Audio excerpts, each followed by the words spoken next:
4, 3, 2, 1. Mr. Piano, first of all, thank you for being with us. The original project, which saw you involved with Valletta for the first time 100 years ago, ended up with a bit of a rejection on our part, problems you well know about.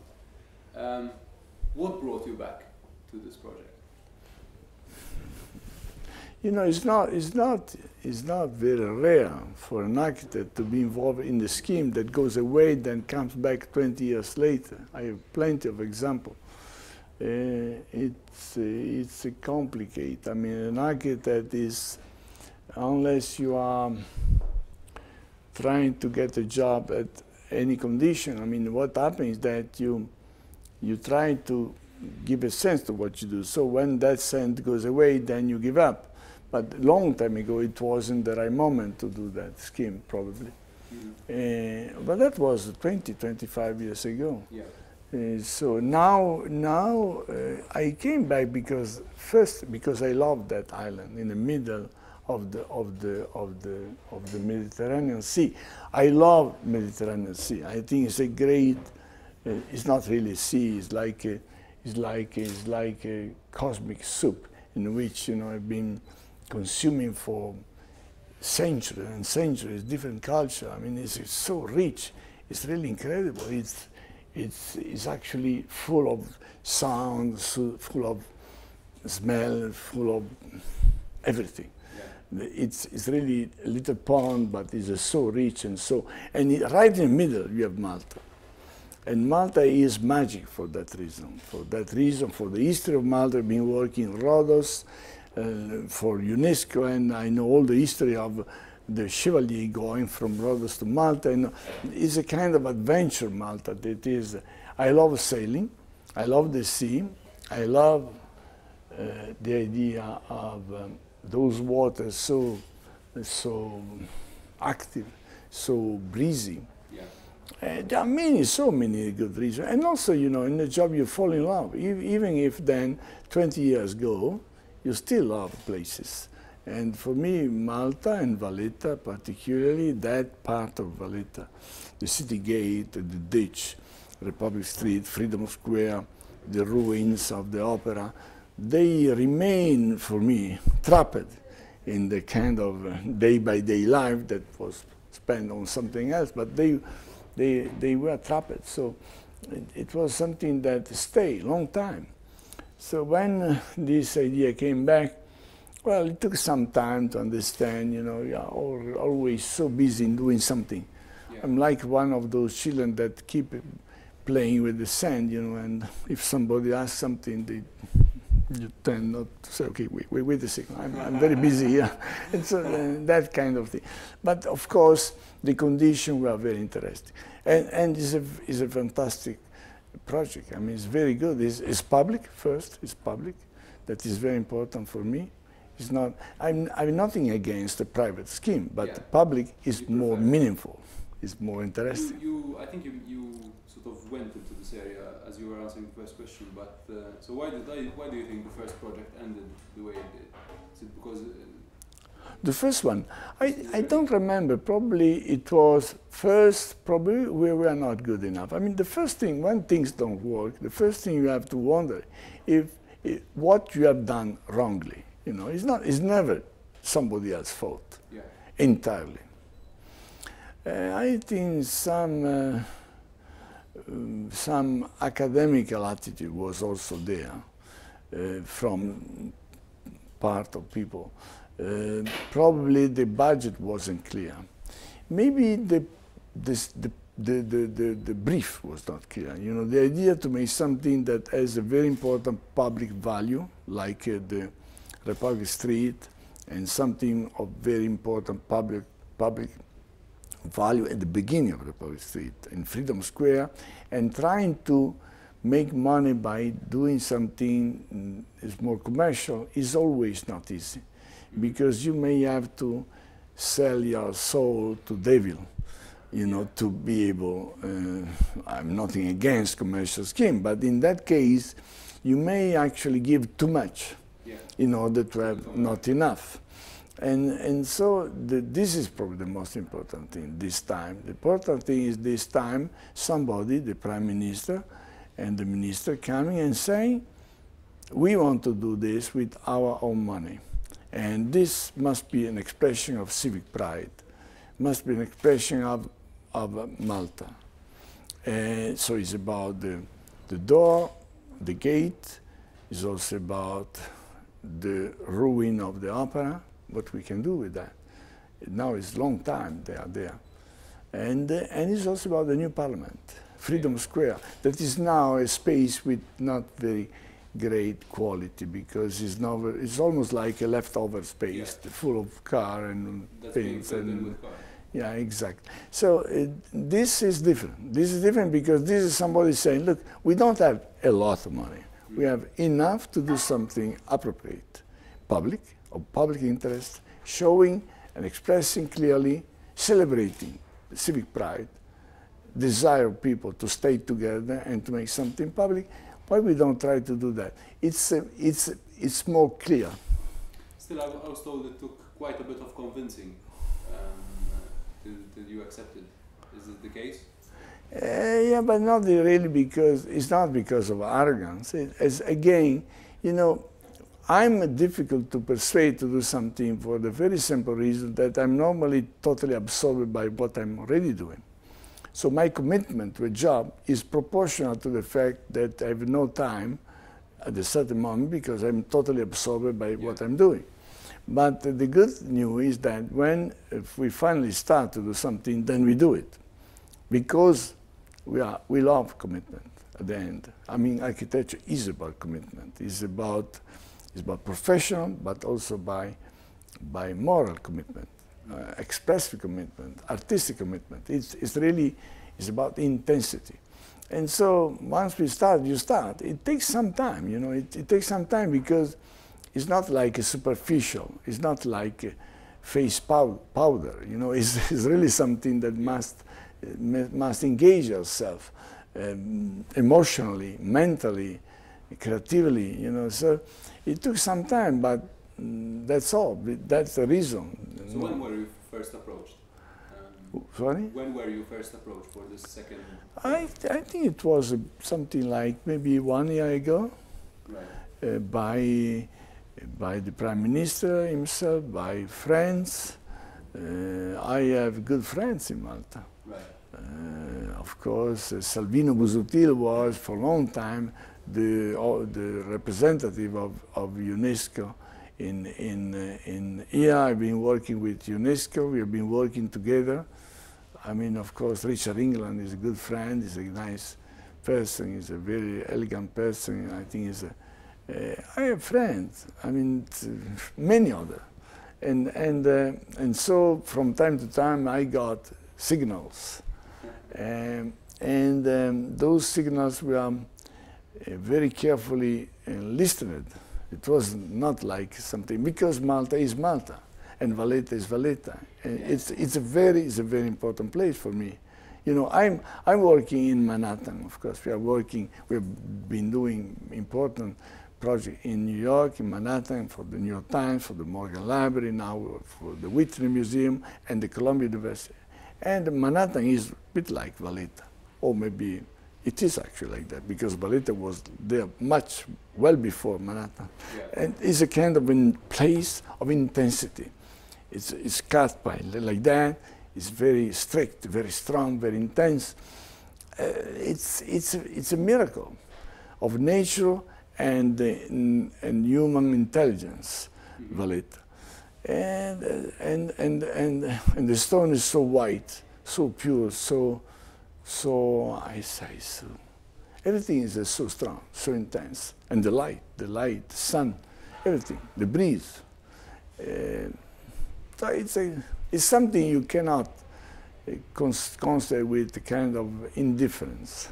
Yeah. Earlier you said it could have been our fault 20 years ago, or at least partly our fault 20 years ago. But it was also, at least the way I remember it, the political decision came after a very fierce debate. The Maltese audience is a very conservative audience, and potentially potentially you're going to be faced with that this time around. Yeah, I understand, but there is nothing wrong. You know, discussion and controversy sometimes are actually quite interesting in architecture. You should not escape to that, because discussing with people, especially when discussion become irritating sometimes, even if they are irritating, normally makes good for the project. I'm not asking people to get to become irritating, but what happens is that if something is wrong, normally fall. You know, the point is that some people believe that to be good, to be strong, you have to go straight like that without listening to anybody. But this is wrong. It's totally wrong. Listening is very important. The art of listening is not something you learn at the school. You have to learn in life. The art of listening is not, it doesn't mean that you have to be obedient listening. But listening is very important, because sometimes people say something very important. And the project is something that belongs to everybody. Yeah. And my profession is a very dangerous profession for us, but also for people, because if you do something wrong, it's wrong for a long time. And it will remain wrong for a long, long time. So it's a kind of art that is imposed first, because people don't decide. I mean, if you make a bad book because you are a bad writer, well, people don't read the book. And if you are a bad musician, you make bad music. It doesn't really matter. People don't listen to that bad music. But if you are a bad architect and you make a bad job, well, this is for a long time imposed to people. So it's an art that is a kind of socially responsible and socially dangerous. You have to be good. You have to be right. And because you have this responsibility, you have to accept that dialogue, that discussion. Because out of 10 people telling you things, sometimes very irritating, maybe 3 or 4 are telling you something right, or something that makes a lot of sense. So you have to be able to listen. It's a kind of combination of strength and lightness. You have to be light in terms of intelligence, and you have to be stubborn in the same time. It looks like a contradictory, but it's not. You can easily be stubborn once you know, but before you know, you have to be reactive, and you have to be able to absorb, to listen. Those two qualities are essential. You have to be humble and modest enough to understand that sometimes people tell you something very interesting, and you have to be able to listen. If you close your ear, then you don't understand what people tell you. So you have to have that kind of, and I think that, I don't know what is going to happen. Of course, some people will disagree about the scheme, but we have been trying to understand as much as we can about everything, about the sense of the city gate, about the sense of the opera and the ruin of the opera, about the emptiness of the Freedom Square, about the idea of putting the parliament, a new chamber of parliament there, that for me makes a lot of sense, because you put it right at the entrance of the city, probably the most important and dignified building you can think about. So it's in the opera. I love opera. I love cultural building. I spend my life making cultural building. Museum, concert hall, opera. Now we are designing the new opera in Athens, by example. It's one of our projects, or the new library in Athens. But we have done in our professional life here, I think we have done at least 10 concert hall and maybe 12 museum. It's very important. So I like the idea of not giving up on a function that is cultural there. And I like the idea that the memory of the opera is there. The memory of a very iconic building is there. I don't honestly feel it's a good idea to rebuild the opera. But that's what you're going to be faced with. There's going to be clamoring for a replica, an exact replica of I know, but this is wrong, to be honest. It's wrong. I think it's wrong. It's wrong because it's totally romantic. It's also academic. I don't want to be bad to anybody, but it's wrong. It's wrong. What is great is to have there a place for cultural activity, performing, theater, opera, why not? Music, concert. This is very important because this is the real magic role, the soul of that little piece of land there. To rebuild a kind of fake replica of the opera will be wrong and immensely expensive with public money. And at the end of the day, it will not work because, you know, today when you make an opera, I know very well that we are doing the one in Athens, you have to make it big enough to be part of the circuit of the production of opera. So you prepare an opera in Zurich, and you use in Boston, you use in Rio de Janeiro, you use in Athens, you use in Malta, but those standards are double than what you can do there. So it doesn't fit. So you may end by making a kind of funny replica of opera out of market and out of the logic today.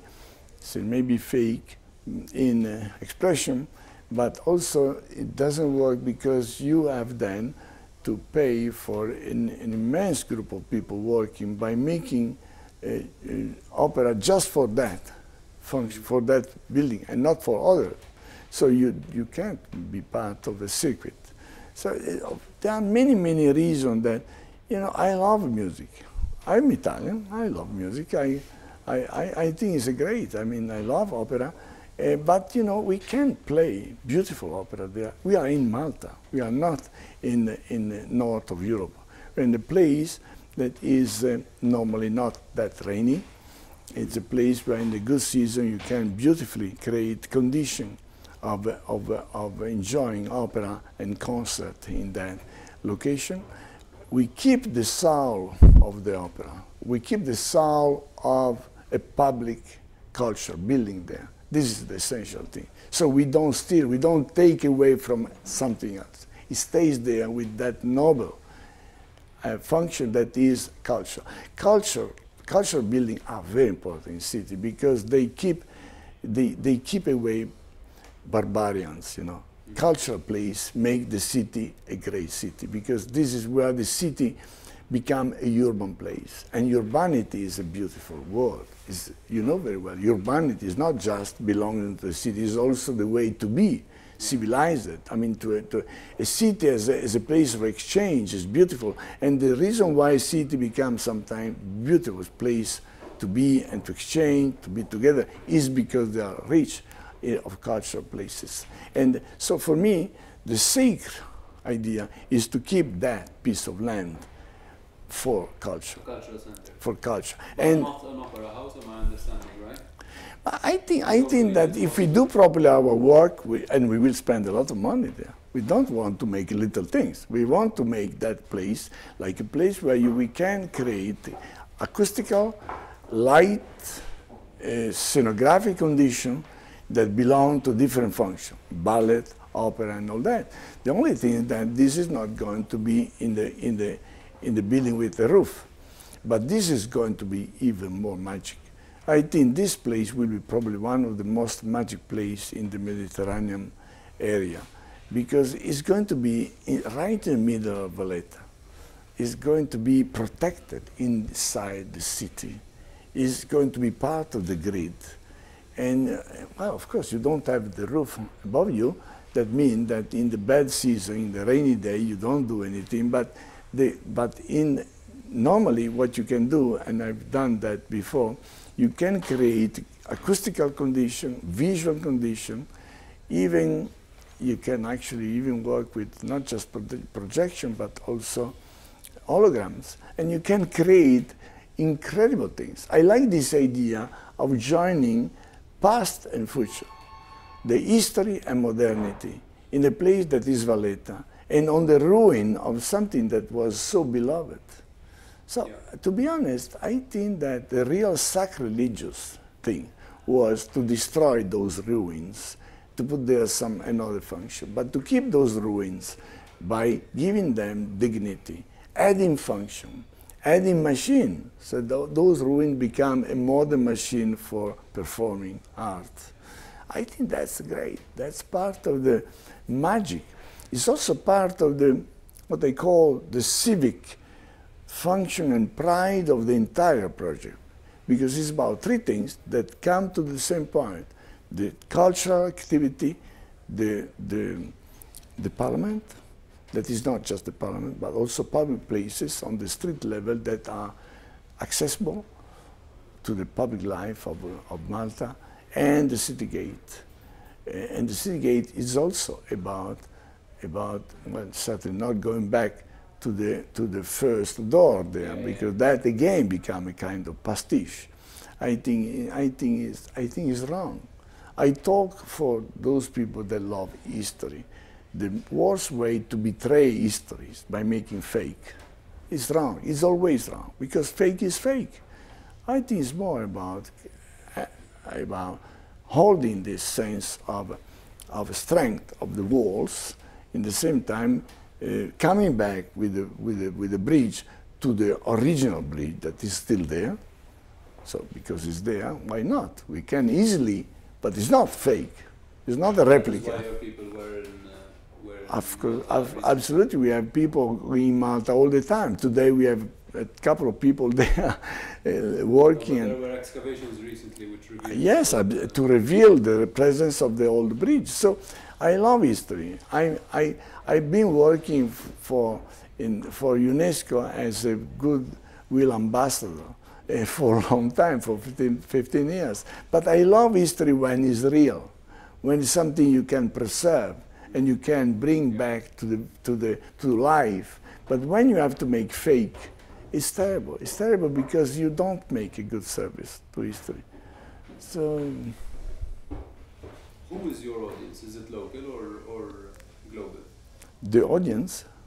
You mean in doing? Who is the audience you have in mind when you're designing City Gate, the Parliament, and for that specific job? Well, it's always a double thing. It's a good question, because in some way you are in the same time local and global.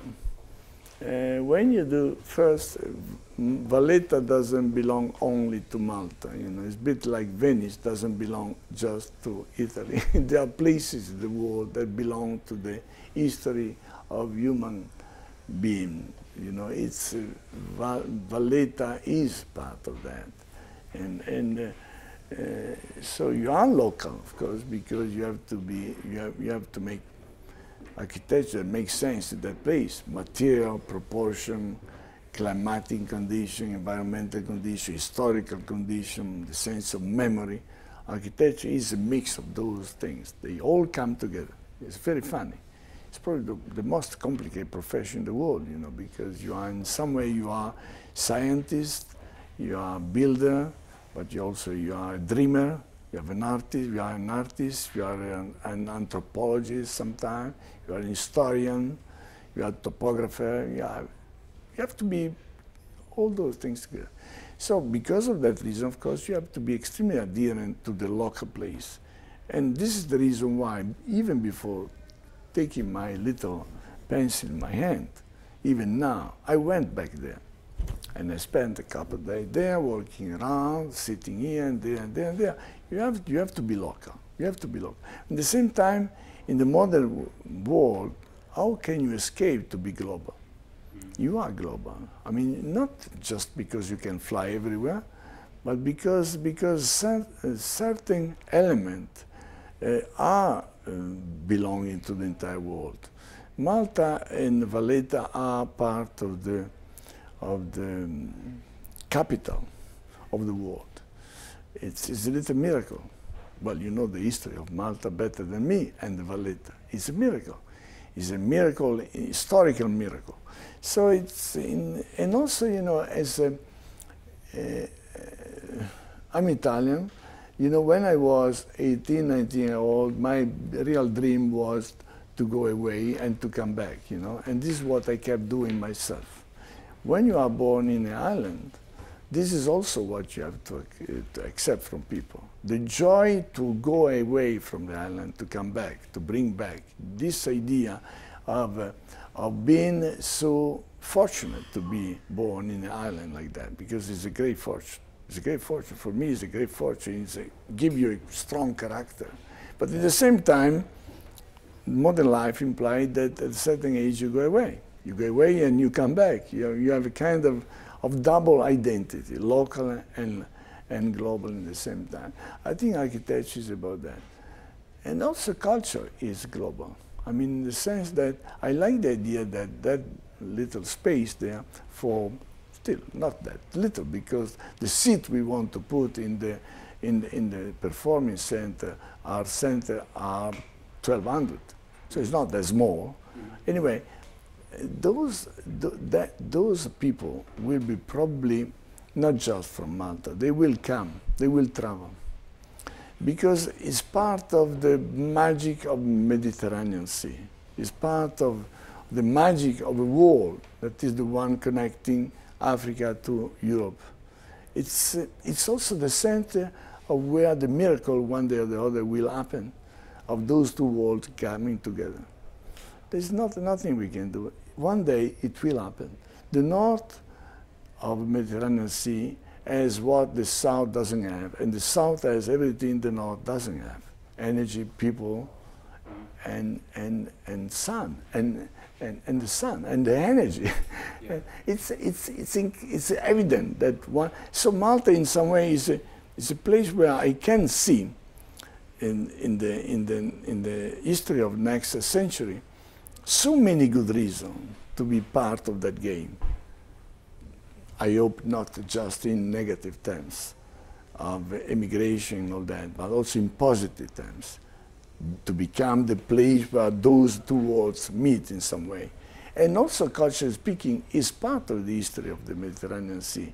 I'm pretty sure in that place, in that little theater, that you can call, if you like, opera, because we can play opera there, but in that little theater we can make a ritual that is a miracle by having people traveling and going there, because it's probably going to be one of the most beautiful places to listen to music or to listen to song. Open air, like in Greek theaters. Yeah, absolutely. But you know, because we are well protected by the walls of Valletta, it's not completely exposed to wind. And of course, we are working on something that we will show very soon. But we will also work on protecting, on breaking the wind and the breeze, so that that space will be not totally open like that. I think the idea of creating a place of virtual sound and a virtual scene, including all the possible techniques that are absolutely new, it's a great idea. It's a great idea as a way to push Malta in the future. I heard, just a trivia question really, that one of the first sketches you did, probably something to jot down an idea on, was on a tablecloth in a restaurant in Malta when you had a meeting with some officials. Is that true? Do you still have this? Do you keep this sort of doodling? You mean I do all the time. Really? That I'm like an alphabet myself, and the way I express myself by sketching.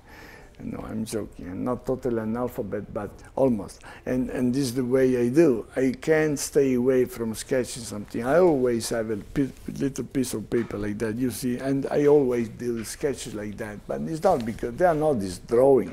They're just sketches to remind me something. Yeah. And I think this is fine. This is what happened in reality. Because again, being architect is about, you have to be like an iceberg. When you make an iceberg, the invisible part of the iceberg is much bigger than the visible part. What you see in the iceberg is that small, but what is underneath is that big. Is 10 times bigger. And you know, in some way, when you make a scheme, you have to talk to people, you have to sketch, you have to take a note. You keep going for collecting, many things. Then they come together, and one day or the other, by miracle, they come together like that. up to the moment when you feel that beautiful sense of necessity, inevitability. You know, you feel that this is the way they should stay together. And it takes some time. Right now with the multi-street? I knew you were asking that question. Yes, I think we are very close to that point. I think we are very close to that point because the miracle to do there was really to have a culture place. I think it should be a big mistake not to have there, in memory, in the same place, with the same soul of the opera house, not to have a culture place will be a big mistake. Right. I think it's essential to keep that. Just reinventing that role in the new century, because this is something we have to keep in mind. It's more than half a century later. When you gave a press conference recently in Malta, you spoke about the intensity and compression. Yeah. The Valletta's design. Oh yeah. And the way I'm understanding it is that you're talking about Parliament taking place in Freedom Square. Yeah. And the Opera House remaining where it is, and the city gate obviously. Yeah. Well, it is about compression and expansion. When you cross the threshold of the gate, you get on Republic Street. In the new scheme, we will take part of Freedom Square, but we still leave the beginning of Republic Street quite wide, so that you are not compressed in the little street that is the rest of Republic Street. That should be compressed, because this is what Valletta is. It's an intense place. So we come down to that compression only after the opera. But before the opera, the width of the central street, that is the beginning of the Republic Street, is quite wide. So, and in fact, if you think about it, the opera is not on the same line of the street. Yeah. And of course, the building that is on the left of Freedom Square, when you get, is also wider. So we enter in the Valletta, and we have a space that is that much, and then become that much, and then eventually become that much, and it goes down to Republic Street. So this sense of compression is part of the emotion of getting in Valletta, and that will be there.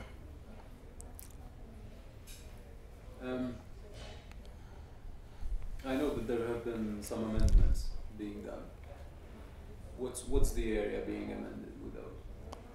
Amendment, you mean in the present scheme? Yeah, yeah. I mean, I know there's been discussions between yourself and the government, which is obviously normal. It was mainly about the size of the parliament, because you never know. At the beginning, you make a brief, and the brief is that much, and then you do this. You do this all the time. I'm talking about square meter, of course, and cost. And you do this up to the moment when you find the perfect weight or the perfect size.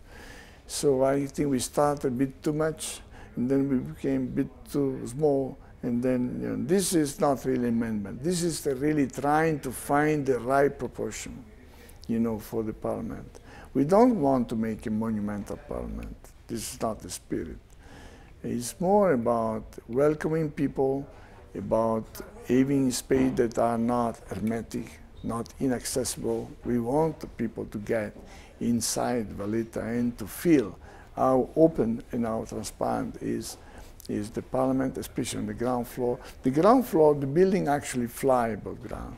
So, well, it doesn't fly, of course, buildings don't fly, but you know, they are high enough, and through that space underneath the building, you can see actually the Cavalier.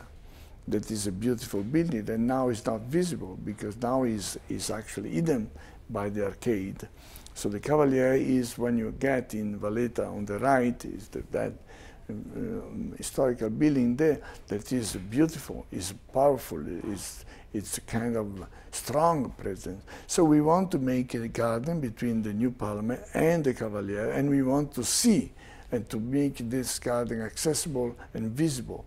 So a transparent building is what you're talking about. Transparent, and even if, of course, you need some opacity somewhere, but we like that idea. I don't want to be symbolic about transparency of parliament and all that, all this, but I'm talking about about transparency Yeah, in urban terms. In urban terms, I want to see people that enjoy to go there and to see. So the amendment was really more about the size and the position. At the beginning, we have been considering, of course, as everybody knows, the idea that the parliament may be built on the site of the opera. I frankly believe that it was wrong. It was wrong for a couple of reasons. One is a too small site, but also even before that, I think it was wrong to take away that place from a cultural function, purely cultural function. No practical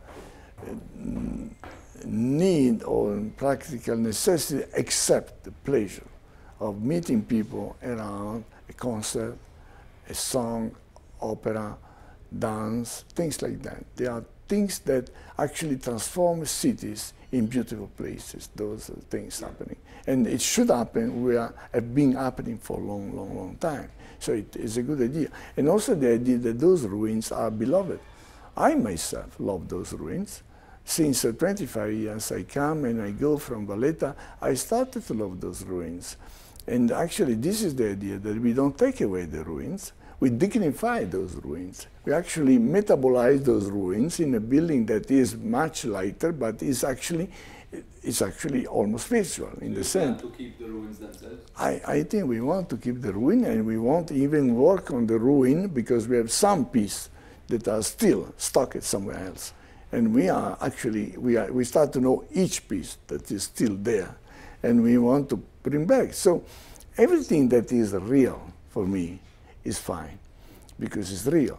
But when you start to become fake, then it's wrong. Then it's wrong. It's wrong for historians, for those people that love history. It's wrong.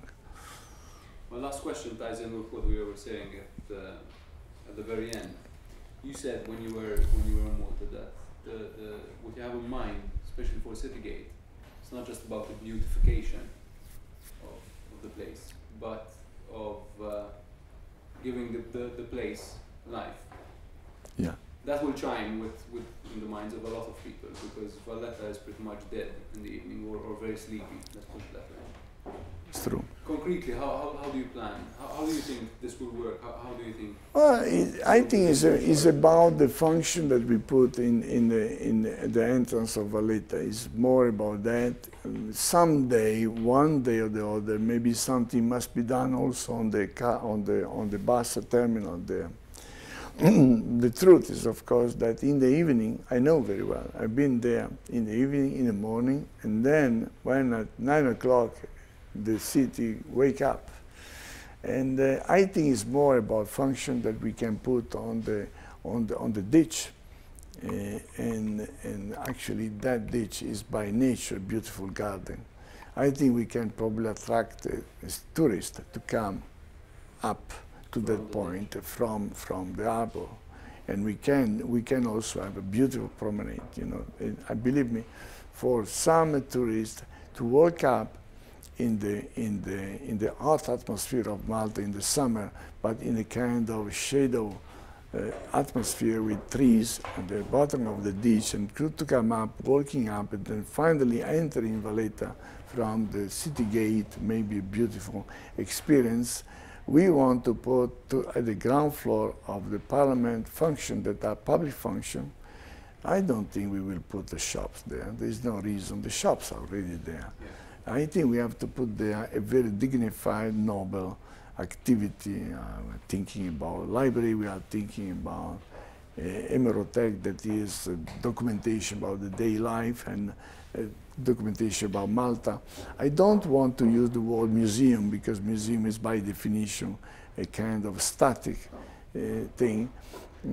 I think the opera site may become by definition kind of destination, because if we do properly and by multiplying the function that you can perform there, and not just opera, but also concert and song and other things, ballet, dance, those things, I think we can actually, especially in the good season, we can fill the day in the day, in the night. So I think it's more about bringing the functions that are more noble and more interesting. I think that will start to change. Of course, the itinerary of tourists is important.